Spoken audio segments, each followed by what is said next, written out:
بالترحاب كرة المليوي 4-0. نتيجة صعبة على ممثل الكرة الجزائرية. الفوارق كبيرة في الميدان بإمكان الفريق الأقوى مع فريق جزائري يعاني دفاعيا. شوف الغلطة، شوف الغلطة في بعد الكرة.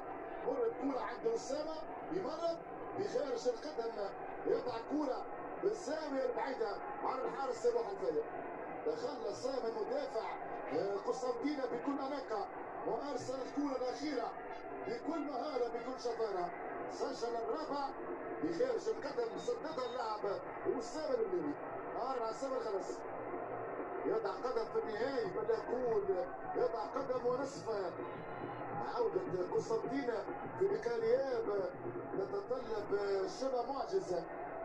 كل شيء وقت الكورة، ولكن أمامنا معطيات، أمامنا فريق قوي، أمامنا فريق محترم، أمامنا فريق يمثل رقم صعب في البطولة.